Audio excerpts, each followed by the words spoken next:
అందరికీ నమస్కారం. తెలుగు కథామాలికకు స్వాగతం. మొదటిసారి నా ఛానల్ చూస్తున్న వాళ్ళు తప్పకుండా సబ్స్క్రైబ్ చేసుకోండి.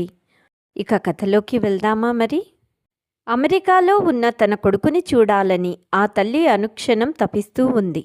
కానీ ఆ కొడుకు కనీసం ఫోన్ కూడా చేయడు. ఒకరోజు కొడుకు ఫోన్ చేసి ఇండియా వస్తున్నాం అన్నాడు. ఇంకా ఆ తల్లి కొడుకును ఎప్పుడు చూస్తానా అని ఎదురు చూస్తూ ఉంది.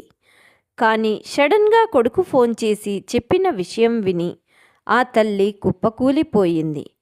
మరి ఏమైందో వినండి.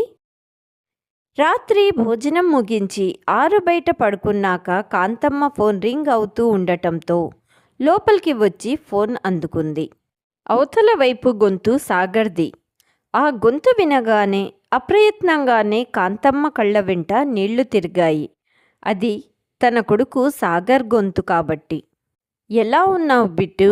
6 నెలలు దాటింది నీ గొంతు విని అంది కాంతమ్మ ఆవేదన వాత్సల్యం కలగల్పిన స్వరంతో. బాగానే ఉన్నానమ్మా, కాస్త పని ఒత్తిడిలో ఉండి ఫోన్ చేయలేకపోయాను అంటూ సమాధానమిచ్చాడు సాగర్ తన తల్లి అడిగిన ప్రశ్నలకి. నువ్వు ఎలా ఉన్నావమ్మా, నీ ఆరోగ్యం ఎలా ఉంది అని అడుగుతాడని ఆశగా ఎదురుచూసింది కాంతమ్మ. కానీ నిరాశే మిగిలింది.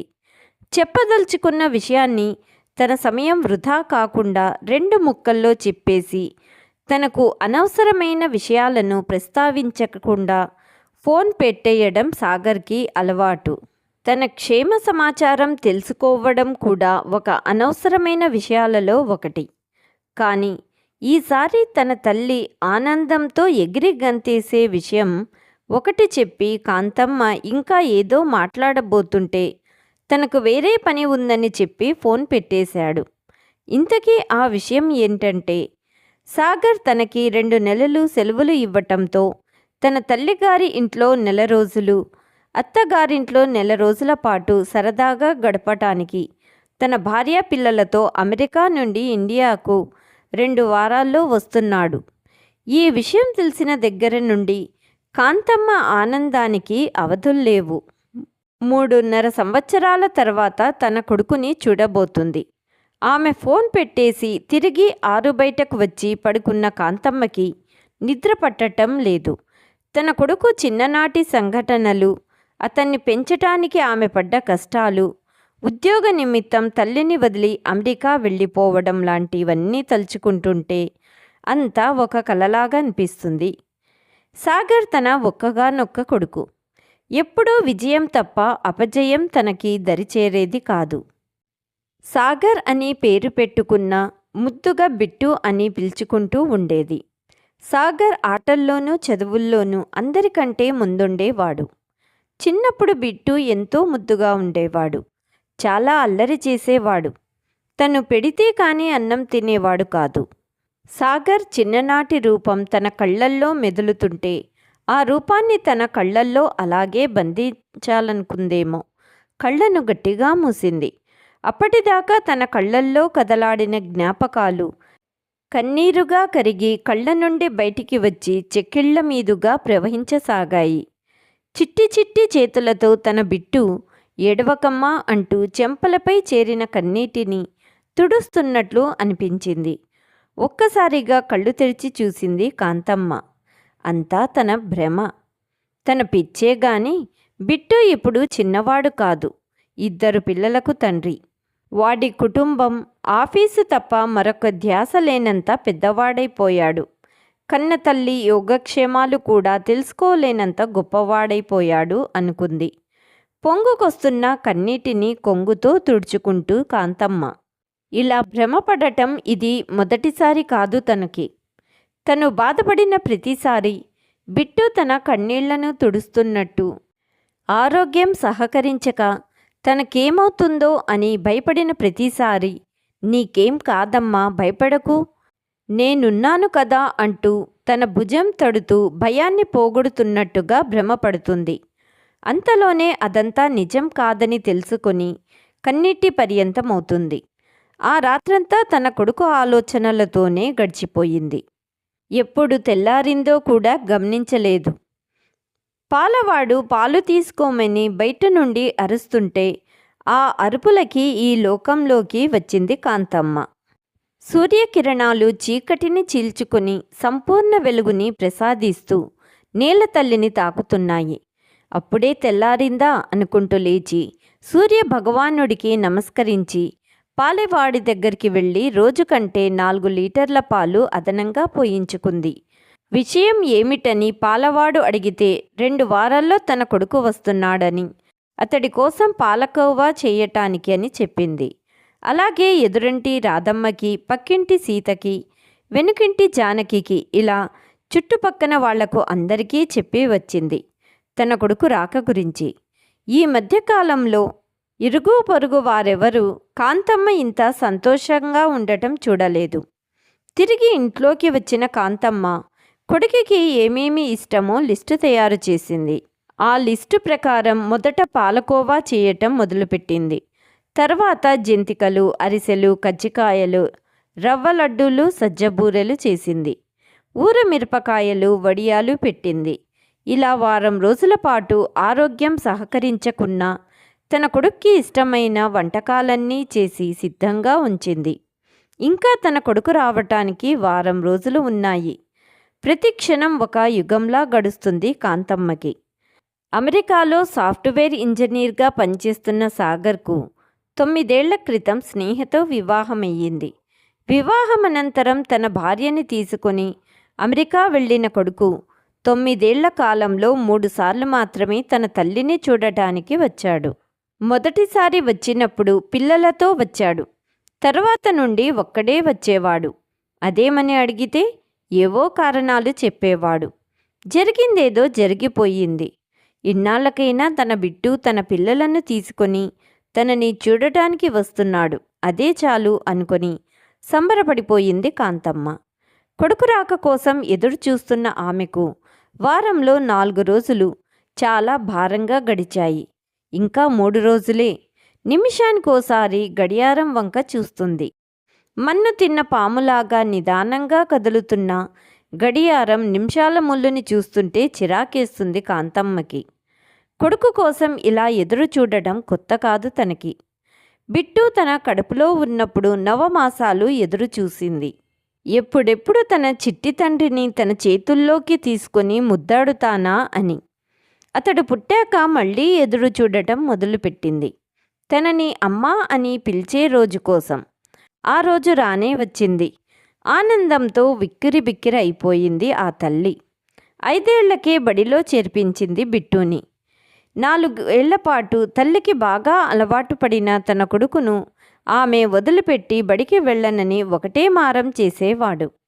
అప్పుడు కాంతమ్మ, నువ్వు వచ్చేదాకా నేను ఇక్కడే ఉంటాను కన్నా, ఏడవకుండా చక్కగా చదువుకోమని సర్ది చెప్పి స్కూల్లో దించి బిట్టు స్కూల్ వదిలిపెట్టి మళ్ళీ తను వచ్చేదాకా అక్కడే ఎదురు చూస్తూ కూర్చునేది.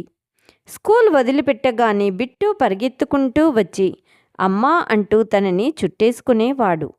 ఆ స్పర్శ కోసం ఎంతసేపైనా ఎదురు చూడొచ్చు అనిపించేది తనకి. నిజానికి కొడుకు కోసం ఎదురు చూడటంలో ఏ తల్లికైనా ఆనందం ఉంటుంది. అప్పటిదాకా అదే ఆనందం తను కూడా పొందింది. బిట్టు స్కూల్ చదువు అయిపోయాక పై చదువుల కోసం వేరే ఊరు వెళ్ళి అక్కడ హాస్టల్లో ఉండి చదువుకునేవాడు. అప్పటి నుండి ఆమె ఎదురుచూపు బాధను, నిరాశను మిగిల్చింది. కారణం బిట్టేలో వచ్చిన మార్పే. కాంతమ్మ తను సరిగా తినకుండా పైసా కూడబెట్టిన డబ్బులతో సరుకులు తెచ్చి రకరకాల పిండి వంటలు చేసి వాటిని తీసుకుని కొడుక్కి ఇచ్చి వచ్చేది. బదులుగా బాగున్నావా అమ్మా అనే చిన్న మాట కోసం ఎదురు చూసేది. ఎందుకమ్మా ఇవన్నీ ఆయిల్ ఫుడ్, ఎవరు తింటారు అని తెచ్చావు అంటూ విసుక్కునేవాడు. చివక్కుమనేది కాంతమ్మ మనసు. పండగని తన కొడుకుతో సంతోషంగా జరుపుకోవాలని, అతన్ని పండగ సెలవులు ఎప్పుడు ఇస్తారా అని ఎదురుచూసేది. తీరా సెలవులు ఇచ్చాక, నేను మా ఫ్రెండ్స్ టూర్ ప్లాన్ చేసుకున్నామమ్మా, ఈ సెలవులకి ఇంటికి రావట్లేదు అనేవాడు బిట్టు. పుట్టినరోజును ఘనంగా జరపాలని కొడుక్కి కొత్త బట్టలు కొని అతనికి ఇష్టమైన స్వీట్లన్నీ చేసి పెట్టి బిట్టు రాక కోసం ఎదురు చూస్తూ కూర్చునేది. నా బర్త్డే కాబట్టి ఫ్రెండ్స్కి బర్త్డే పార్టీ ఇవ్వాలమ్మా, అందుకే ఇంటికి రావట్లేదు అనేవాడు బిట్టు. పెళ్ళైన తర్వాత ఆస్తినంతా కాంతమ్మ బావగారు తీసుకొని తమ్ముడిని కాంతమ్మని ఇంటి నుండి వెళ్ళగొట్టాడు. కూలీ పని చేస్తూ ఒక్కగానొక్క కొడుక్కి ఏ లోటు రాకుండా చూసుకోవాలనుకున్నారు భార్యాభర్తలు. కానీ మనం ఒకటి తలిస్తే దైవం ఒకటి తలుస్తుంది అంటారు కదా. సాగర్ 5వ తరగతిలో ఉండగా అతని తండ్రి రోడ్డు ప్రమాదంలో మరణించాడు. అప్పటి నుండి అన్నీ తానై తన కొడుకును పెంచింది కాంతమ్మ.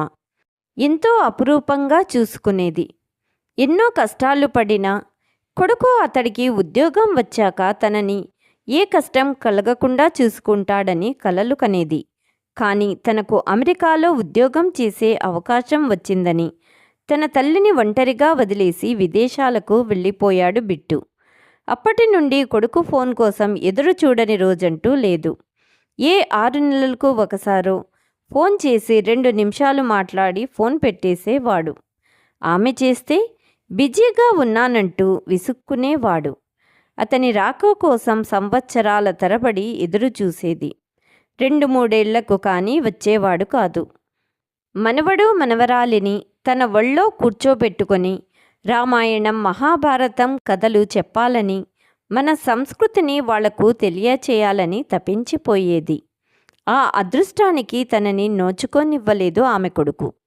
తనకు హార్ట్అటాక్ వచ్చినప్పుడు ఆపరేషన్ చేయాలన్నారు డాక్టర్లు.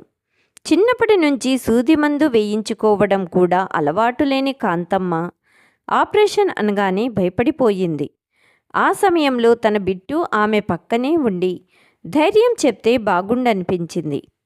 ఆమెకు తను మాట్లాడలేని పరిస్థితిలో ఉండటంతో ఆమె ఇరుగు పొరుగు వారు ఈ విషయం బిట్టుకి ఫోన్ చేసి చెప్తే తనకు ముఖ్యమైన పనులు ఉన్నాయని ఫోన్లోనే తన తల్లిని పలకరించి ఊరుకున్నాడు. ఆ క్షణమే చనిపోతే బాగుండు అనిపించింది కాంతమ్మకి. చూస్తుండగానే 3 రోజులు ఇట్టే గడిచిపోయి తను ఎదురు చూసిన రోజు రానే వచ్చింది. చిన్న కోసం ఎదురు చూస్తూ బయట అరుగు మీద కూర్చున్న కాంతమ్మకు రాత్రి కావస్తున్నా ఇంకా తన కొడుకు రాకపోవటంతో ఫోన్ చేద్దామనుకుంటూ ఉండగానే బిట్టునే ఫోన్ చేశాడు. ఏమైంది కన్నా, ఇంకా రాలేదు అని ఆతృతగా అడిగింది. మేము రావట్లేదమ్మా, లాస్ట్ టైంలో ట్రిప్ క్యాన్సిల్ చేసుకున్నాం. పిల్లలు అక్కడికి వస్తే బోర్గా ఉంటుందని ఒకటే గోల చేశారు. అందుకే ప్యారిస్కి వచ్చాం. ఈసారి సెలవులకు వస్తాంలే, సరేనా అంటూ ఫోన్ పెట్టేశాడు. గుండెపోటు వచ్చినంత పనయ్యింది కాంతమ్మకి. ఆమె కళ్ళు కన్నీటి సంద్రాలైనా తన ఎదురు చూపుకి ఫలితం ఎప్పుడూ ఇలాగే ఉంటుంది కదా. ఇప్పుడు కొత్తేముంది అనుకుంటూ మంచంపై పడుకున్న కాంతమ్మకు మత్తుగా అనిపించటంతో కళ్ళు మూసుకొని పడుకుంది. తెల్లవారుజామున 6 గంటలయ్యింది. శాంతమ్మ ఇంకా నిద్రలేవలేదు. కన్న కొడుకు ఏళ్లకు తరపడి ఆమె కోసం ఎదురు చూసినా రాకపోయినా ఆ సూర్యభగవానుడు మాత్రం ప్రతిరోజు తన వెచ్చని కిరణాలతో నిద్రలేపి ఆమెను పలకరిస్తుంటాడు. అందుకే ఆమెకు సూర్యభగవానుడంటే చాలా అభిమానం. ఉదయాన్నే ఆయనకు నమస్కరించి కానీ ఏ పని చెయ్యదు. ఆ రోజు కూడా తన మృదువైన వెచ్చని కిరణాలతో ఆమెను నిద్రలేపటానికి ప్రయత్నించాడు. కానీ కాంతమ్మ లేవలేదు. అయినా పట్టు వదలకుండా క్రమక్రమంగా తన వేడిని పెంచుతూ ఉన్నాడు. పాలవాడు ఇంటి బయట నుండి పాలు తీసుకెళ్లమని అరుస్తున్నాడు. కానీ ఆమెలో చలనం లేదు. దాంతో విసిగిపోయిన పాలవాడు వెళ్ళిపోయాడు. కొంత సమయానికి సూర్యుడు అస్తమించాడు. ఆమె సాయంత్రం దాకా బయటికి రాకపోయేసరికి ఏమైందో అని పక్కింటి ఆవిడ కాంతమ్మని పలకరించడానికి వచ్చింది. ఆమె మంచం మీద పడుకుడి ఉండడం చూసి ఆమెకు డౌట్ వచ్చి ఆమె చేయి పట్టుకుని చూసింది. పక్కింటి ఆవిడకు విషయం అర్థమయ్యింది. కాంతమ్మ వర్ణించిన విషయాన్ని ఆవిడ అందరికీ తెలియచేసింది. చుట్టుపక్కల ఇల్లు వాళ్ళు, తెలిసిన వాళ్ళు అందరూ ఒక్కసారిగా కాంతమ్మ ఇంటికి వస్తున్నారు. ఆమె తల దగ్గర దీపం వెలిగించారు, దండలు వేస్తున్నారు. ఆమె దగ్గర వాళ్ళు ఏడుస్తున్నారు. కొంతమంది ఆమె మంచితనాన్ని పొగుడుతున్నారు. ఇప్పటికైనా వస్తావా బిట్టు, నేను పోయినందుకు ఒక కన్నీటి బొట్టైనా రాలుస్తావా? ఇప్పుడైనా నన్ను గుర్తు చేసుకుంటావా? ఈ పిచ్చి తల్లి ప్రేమను, నీ కోసం పరితపించే ఈ తల్లి ప్రేమను నువ్వు ఎప్పుడు అర్థం చేసుకుంటావు? నీ నుంచి నేనేం ఆశించాను? నేను నీపై చూపించిన ప్రేమను నీ నుంచి తిరిగి పొందాలనుకున్నాను, అంతే కదా. ఇప్పటికైనా రా బిట్టు అంటూ కాంతమ్మ పార్థివ దేహం బిట్టును దీనంగా అర్థిస్తుంది. అతడి రాక కోసం మౌనంగా ఎదురుచూస్తుంది. అతని ప్రేమ కోసం ఎప్పటికీ ఎదురుచూస్తూనే ఉంటుంది. మన కన్న తల్లిదండ్రులు మన నుంచి ఆశించేవి ప్రేమాభిమానాలు. దయచేసి వారిని ప్రేమగా చూసుకోండి. రేపు మరొక కొత్త కథనంతో మీ ముందు ఉంటాను. ఈ కథ మీకు నచ్చినట్లయితే please like, share and subscribe Telugu Kathamalika. Thank you.